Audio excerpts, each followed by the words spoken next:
Okay, for today's ulam, meron tayong binili na sari-sari na mga isda, may bisugo, may sapsap, may kung ano-ano dyan.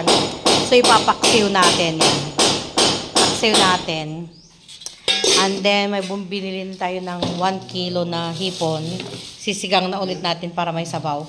Kasi meron namang puno ng sampalok dyan. Kukuha tayo mamaya. And then, at the same time, nag-preserve tayo ng lemon. So, ini-slice natin yun ng maliliit. And then, nilagyan ko ng tinadtad na luya. Ayan ang ating, sunog na. Okay na siya. Nag-caramel na. Ay, nag-caramel na siya. Ito ang ating ilalagay bilang preservative. Caramelized sugar. So, hopefully, hindi magiging mapait yan. Kasi nakaligtaan ko. And then, we will just put here.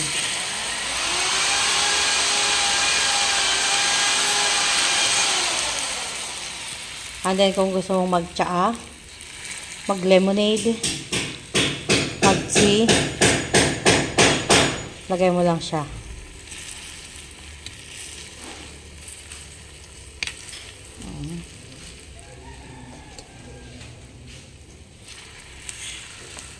Yan.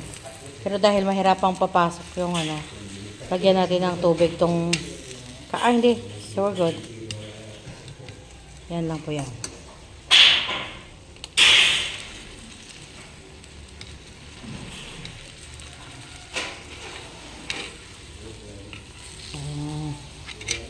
Para ma-preserve natin.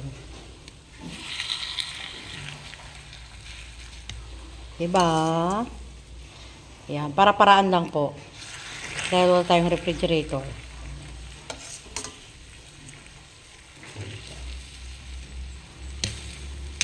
Maganda to, nag-caramelize. Hirapan lang tayo sa paglagay sa ilalim. Pero mas ma-preserve siya.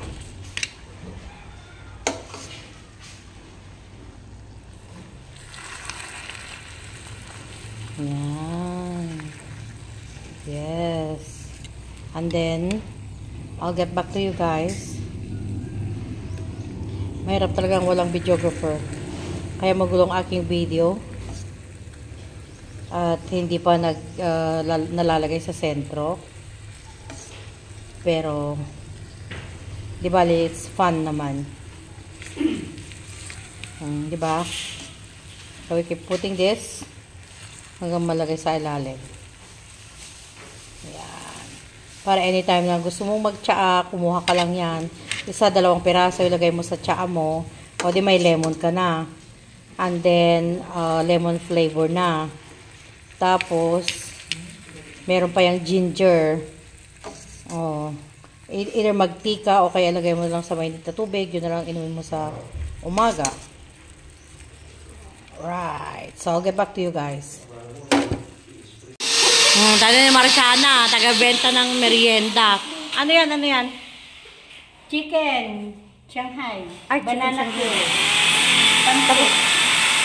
Saka mo merienda?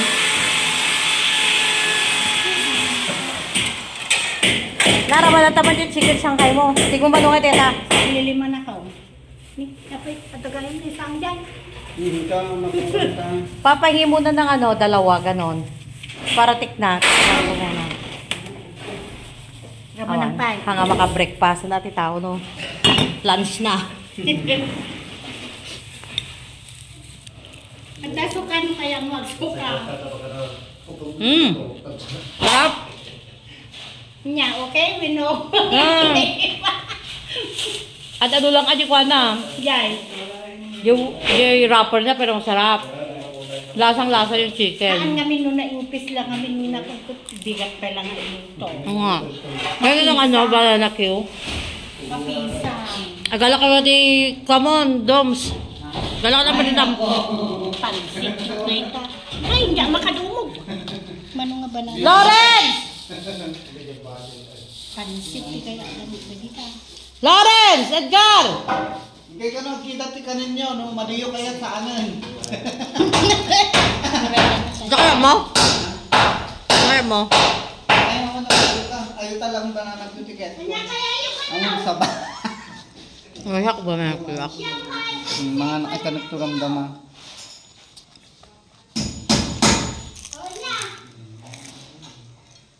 Mga kaman.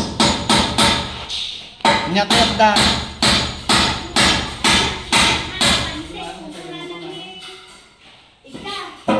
Pansit kinidgar? Nung mga natin may sa kanila, papadadan. Tuduwag naman.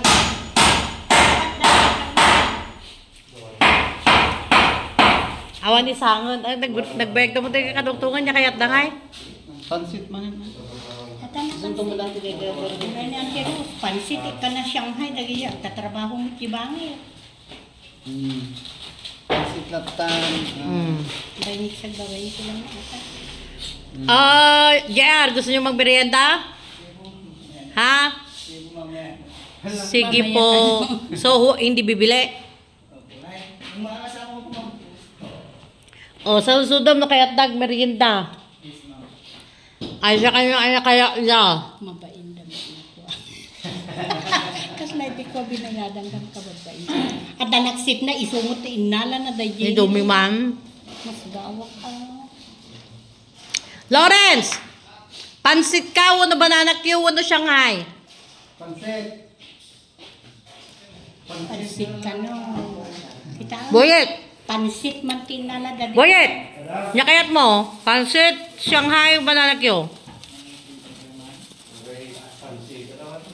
No, pansit ka no. Wala eh. Pansit. Pansit, Boyet.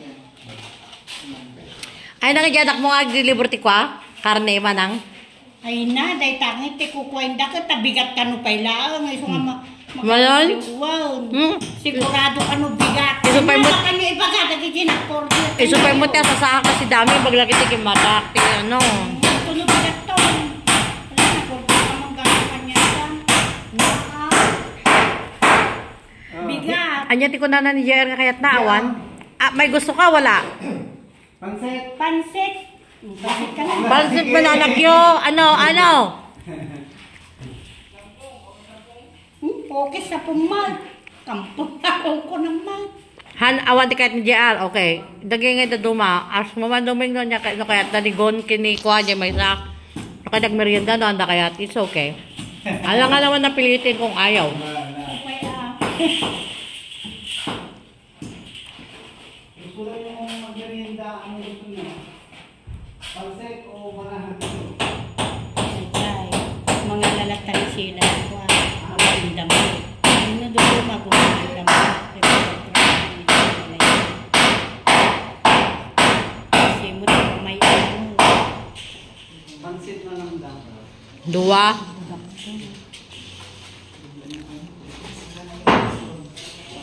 Oh, si JR lang ayaw magmerienda. Yalaan yun na. Gusto rin yan, pansit. Mabayin lang. Ay, nako. Mga ito manang, banana Q. Pinsila kong data. Awan ni Maruya. Nya? Ang tagal ko nang hinintay ang maruya. Ayan. O, tikumando niya pansit mo. Di maruya? 20 lang may isa.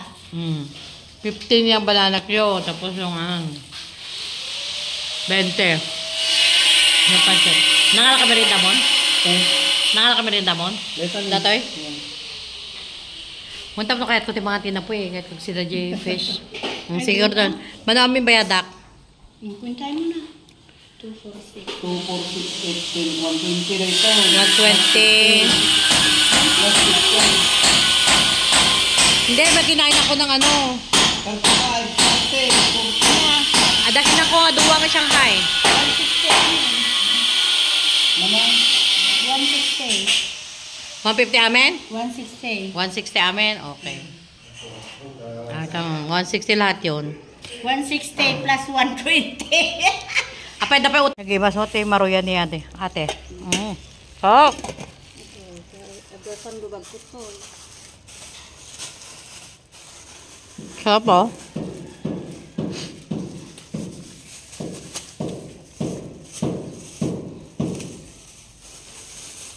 Halo, luto mo na tayo? Ay, well. Kalkalpas ko nagluto. Sika nga ruptag dyan naman, oh. Mabay-bay kung ulan ito nga maruyan. Narupok dyan si Lupin. Nagpapala po tayo dyan. Yan, tumutulong ako magpala. Para, masyado kasi, yan, mataas, masyadong mababa dito. Kaya we're trying na i-level ng konti. Para hindi masyadong mababa. Hanggang gagawa kami dyan ng kanal.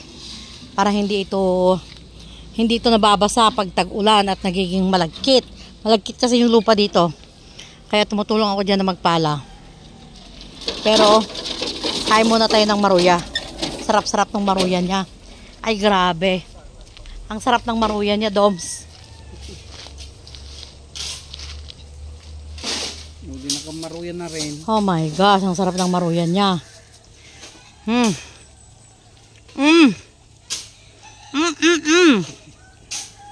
Inggit ang mga taga-Amerika, Amerika ng maruya. Grabe, sarap.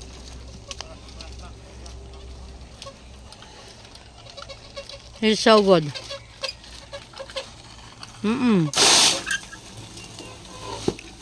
Ibang-iba yung paggawa niya ng maruya kaysa yung mga maruya na nabibili sa mga Filipino store sa US. Ang lambot ng maruya niya. Ang ganda pagkagawa, pati yung dough. Ito hindi ko to gayahin. Kaya wag na natin gayahin para may business naman si ate, 'di ba? Bili na lang tayo sa kanya. Oh, it's so good. The dough.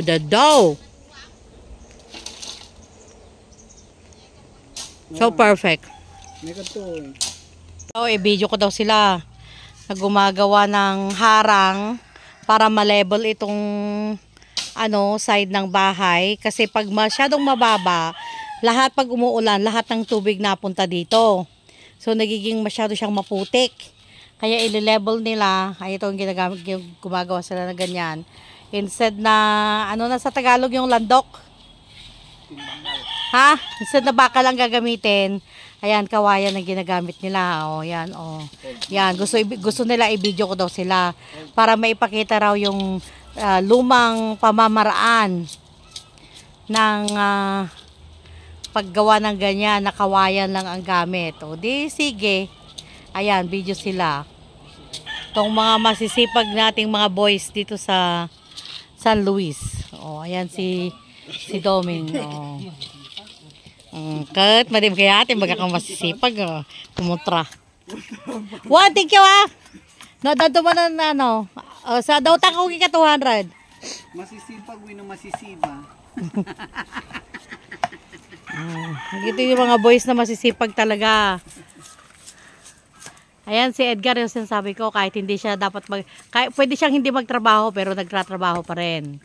Yan ang mga kahit, yan ang tumatanggap yan ng padala pero talaga tingin mo naman, tatrabaho. Ganyan. Kasi yung mga lalaki dyan na nasa abroad ang asawa, dahil walang magawa, naghihintay lang ng dollars. Kung ano-anong kalokohan ang ginagawa. O, tignan nyo, magpaka-busy. O, kagaya ni, Edgar. O, starring siya ngayon sa ating vlog. Ayan, ang ganda. Gawa na naman po ito ni Doming. Ang ganda-ganda. Yan. Doming, siya ang tagagawa dito sa aming baryo dito sa San Luis. Ang ganda. Ayan, tamang-tama, biniling gulay. Paglagyan mo ng gulay yan. Fresh. Ayan, paglalagyan na yan ng gulay mo. Diba? Marami itong silbi. There's a lot of uses. Galing lang ito dito sa kawayan, dito sa bahay. Ayan, pero lalagyan namin ng lalagyan namin ng yung maraming sibuyas kong binili sa Villasis para Ang ganda-ganda talaga. Yan,